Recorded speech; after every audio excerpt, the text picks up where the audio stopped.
Sejauh mana dampak bantuan kuota internet ini mendongkrak kualitas pembelajaran jarak jauh di masa pandemi? Lalu sejauh mana pula upaya pemerintah menjangkau seluruh sekolah hingga ke pelosok tanah air? Kita bahas bersama Syaiful Huda, Ketua Komisi 10 DPR, fraksi PKB. Selamat malam Pak Syaiful. Selamat malam Mbak. Ada pula Bung Indra Karismiaji, pengamat pendidikan. Selamat malam Bung Indra. Malam Mbak. Sehat ya? Alhamdulillah sehat. Sebelum saya berbincang dengan dua narasumber saya, kami ingin menyampaikan disclaimer terlebih dahulu. Tim Kompas TV sejak siang tadi sudah berusaha menghubungi pihak Kemendikbud, namun belum terhubung hingga saat ini, saudara. Kami akan terus mencoba sampai dengan perbincangan ini usai. Saya mau ke Pak Syaiful Huda terlebih dahulu. Pak Syaiful, dari koordinasi Komisi 10 dengan Kemendikbud, sejauh mana saat ini realisasi bantuan kuota internet pendidikan? Ya, satu, kita apresiasi langkah subsidi kuota internet ini, karena ini bagian dari rekomendasi Komisi 10 juga. Karena sekecil apapun inisiatif prakarsa dalam darurat pendidikan kita, memasuki bulan ke-8, ke-9 ini, itu akan cukup berarti, termasuk subsidi kuota internet ini. Yang kedua, memang ini perlu evaluasi dan pengumuman mengupdate yang sifatnya berkala dari Kemendikbud. Supaya terkait dengan siswa, guru, dosen, dan mahasiswa yang belum masuk terupdate nomor smartphone-nya bisa terus untuk di-input oleh Kemendikbud. Sampai hari ini kami dapat laporan dari kurang lebih 50,5 juta siswa dan mahasiswa pada gelombang pertama sampai kemarin sudah terdistribusi subsidi kuota 9 jutaan. Oke. Nanti tanggal 28 sampai tanggal 30 mungkin semoga bisa nyampe 24 juta. Tapi artinya masih ada kurang lebih 24 juta lagi siswa, mahasiswa yang belum terinput akan mendapatkan kuota ini. Nah, dengan situasi itu artinya memang perlu ada percepatan dari pihak satuan pendidikan, baik SD, SMP, SMA, dan perguruan tinggi untuk secepatnya menginput seluruh siswa dan mahasiswanya ke dalam sistem yang sudah disiapkan oleh Kemendikbud. Oke. Pak Syaiful, tadi Anda bilang bahwa ada hal yang penting yang harus dilakukan Kemendikbud. Ini salah satunya adalah terus memperbarui laporan, terus melaporkan perkembangan, dan juga ada evaluasi. Sejauh ini, koordinasi antara Kemendikbud dengan DPR apakah berjalan lancar sehingga laporan-laporan itu bisa muncul secara berkala? Terakhir kami dapat update raker dengan Mas Menteri Nadiem 3 hari yang lalu. Oke, 3 hari yang lalu ya? Memang harus dipetakan 24 juta yang tidak memberikan nomor smartphone-nya, itu mappingnya seperti apa? Apakah memang siswa itu tidak punya smartphone? Kira-kira berapa persen? Terus berapa siswa yang posisinya tidak ada jangkauan internet, berapa persen? Dan seterusnya itu, karena bayangan saya secara pribadi, 24 juta yang tidak menginput nomor handphone, itu hampir pasti siswa yang tidak punya smartphone. Ya, hampir pasti ya. Dan mereka tinggal di daerah 3T yang tidak ada jangkauan sinyal internetnya. Ini yang saya kira perlu langkah-langkah di luar subsidi kuota ini. Oke, langkah-langkah di luar subsidi kuota kita akan bahas nanti. Saya ingin ke Bung Indra lebih dahulu untuk memberikan respons. Memang saat ini Kemendikbud itu sulit sekali diajak komunikasi. Anda merasa seperti itu?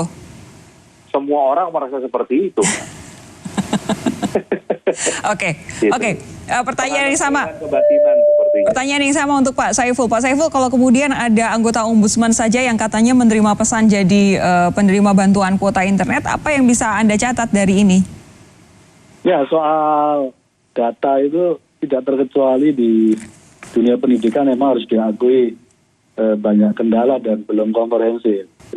Kasus Pak Afinli yang dapat kuota, subsidi kuota, itu kalau melihat dari skema jumlah jumlah yang dikeluarkan oleh Kemendikbud, itu tanggung jawab perguruan tingginya. Oke. Karena dapat informasi katanya Pak Afinli sebagai mahasiswa S3 di Universitas Diponegoro. Nah, pada konteks ini saya kira pentingnya penanggung jawab di masing-masing satuan pendidikan itu untuk memverifikasi secara detail sebelum dimasukkan kepada Kemendikbud. Nah, rentang kendali ini yang saya kira dari dulu memang selalu menjadi persoalan. Dan ini harus diperbaiki terus-menerus dengan cara dievaluasi, diupdate, diumumkan setiap saat kepada publik. Saya menyarankan, walaupun ini skemanya ini Mbak, skemanya semua dapat, tapi filosofi subsidi itu kan sebenarnya diberikan kepada yang tidak mampu. Karena itu saya berharap bagi publik, siswa dan mahasiswa dan orang tua, setelah mendapatkan subsidi pada tahap pertama ini, dan dirasa tidak perlu karena sudah berkecukupan. Namanya di take out gitu ya? Lebih baik tahap kedua meminta supaya itu di-delete atau dikeluarkan dari subsidi kuota ini, supaya tidak banyak anggaran yang terpakai sia-sia. Oke, kita harus jeda sejenak Pak Saiful dan juga Bung Indra, tapi nanti setelah jeda saya akan tanyakan lebih lanjut bagaimana pendapat Anda berdua tentang daerah-daerah 3T itu tadi, terluar, tertinggal dan juga terdepan, apalagi kalau tidak ada sinyal dan juga tidak ada listrik. Sesaat lagi saudara, jangan kemana-mana, tetap bersama kami, Sapa Indonesia Malam segera kembali. Anda masih bersama kami di Sapa Indonesia Malam, masih bersama saya Sofi Syarif. Pak Saiful, tadi sudah sempat kita singgung soal daerah-daerah yang tidak terjangkau sinyal internet atau bahkan mungkin tidak ada listrik sama sekali. Apa gunanya subsidi kuota ini buat mereka kalau kemudian seperti itu, Pak Saiful? Hampir pasti nggak akan bisa dipakai oleh mereka. Nah, karena itu beberapa kali raker kami sampaikan kepada Kemendikbud. Kemendikbud harus punya peta kebutuhan pendidikan kita dalam masa darurat pendidikan ini. Salah satunya adalah peta itu menyangkut soal berapa banyak siswa yang berada di daerah 3T, daerah terluar, terdepan, yang tertinggal, memang tertinggal, yang memang tidak bisa dijangkau oleh internet. Nah, ini perlu dipetakan. Nah, bayangan saya 24 juta yang belum menginput, itu mungkin bisa sampai 10 jutaan mungkin dari daerah 3T itu yang tidak terjangkau oleh internet. Nah, terkait dengan ini, Komisi sudah sempat mengepus kepada Kemendikbud untuk bekerjasama dengan TVRI dan RRI. Ya, alhamdulillah sih sudah jalan, tapi ini tidak cukup. Karena itu dalam beberapa kesempatan kami sampaikan ini butuh skema subsidi yang berbeda dengan yang ada yang mendapatkan jaringan internet. Subsidi itu salah satunya yang kami dorong adalah secepat-cepatnya disubsidi buku yang langsung nyampe ke rumah-rumah siswa-siswa masing-masing. Di saat mereka nggak bisa melaksanakan tatap muka sekolah, tidak bisa PJJ juga, mereka butuh asupan pengetahuan melalui buku-buku itu. Nah, karena itu yang agak relevan dalam di daerah yang tidak terjangkau internet adalah mensubsidi buku yang langsung masuk ke rumahnya masing-masing. Itu salah satunya, selain TVRI tadi.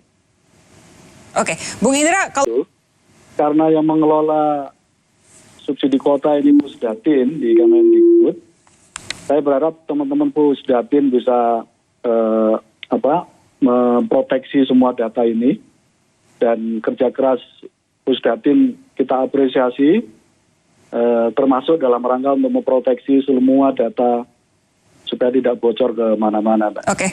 Kami nantikan sepak terjang DPR untuk mengawal ini semua, termasuk untuk yang... Mbak. Ya. Untuk komitmen dari pemerintah itu belum ada yang ngomong tuh. Apakah data ini akan dijaga atau tidak, belum ada satupun dari pemerintah yang bicara. Itu tadi, permasalahan ternyata cukup banyak dan pelik. Kita nantikan koordinasi antara DPR dengan pemerintah untuk memastikan ini semua berjalan dengan lancar. Pak Syaiful Huda, terima kasih. Bung Indra, terima kasih sudah bergabung bersama kami. Sehat terus.